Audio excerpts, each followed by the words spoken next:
ignition, 2, 1, 0. We have a liftoff. We have a liftoff, and it's lighting up the area. It's just like daylight here at Kennedy Space Center as the Saturn V is moving off the pad.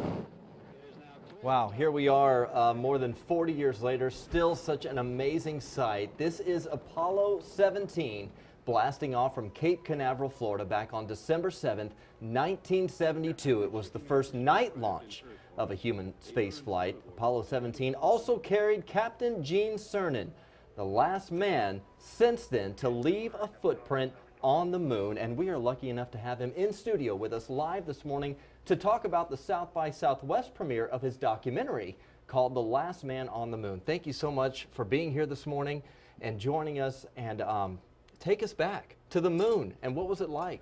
Wow, how long we got, Brian? First of all, it's a pleasure to be here. I'm a Texan, almost. Our former governor, I said, you know, I've been here half my life, and I talked to Governor Perry. I said, when am I going to be an honorary Texan? He says, I'm sorry, Gene, only God can make an honorary Texan. We will claim you. You got Thank you. Thank you. You know, sometimes it's a chunk of my life. I had a chance to fly 3 times, walked in space when we knew nothing about what we were doing, moon a couple times, and I keep wondering, was it me? Did I dream it? Did it really happen? Wow. You know, and then after Apollo 17, I sort of got put back into the real world. And fate, F-A-T-E, played a major role in my life. From a kid growing up in Chicago with a dream about flying, growing up during World War II. You know, it's just, from your point of view, that's before God created water. Well, you know, I was a kid that grew up, and I wanted to be an astronaut. And so many kids grow up wanting to be an astronaut, and that's what this story is about. That's today's world. But when I was born in 1934, and in World War II, there were no astronauts. I mean, going to the moon was Buck Rogers.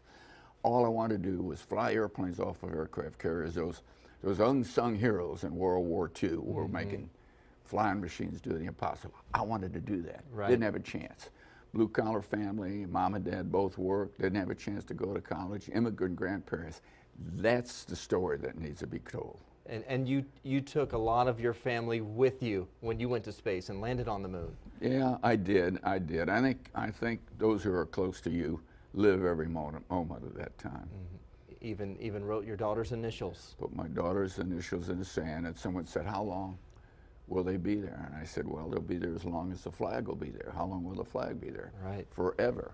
However long forever is. That's the interesting thing about going into space. Time takes on a whole new perspective. Did you ever think that you would be the last man to set foot on the moon? Here we are, so many years later. The last man, the next crew, the next young boy and girl are going to take us back to the moon and on to Mars, are alive and well today. We've got to re-inspire their passion to do what they didn't think they could do. You know, we got to re-inspire them to dream about going where humans have never gone before, because the dreamers of today are the doers of tomorrow. By the way, I'm in Austin. That daughter of mine who went, whose initials are in the sand, is a UT graduate. Oh, there we go. Hook 'em horns. Hook 'em horns. No, I got a granddaughter who's an Aggie. Oh, wow, you got a family rivalry there. Well, we want to thank you so much for joining us, and we're looking forward to learning more about your documentary. It's called The Last Man on the Moon, same title as his book.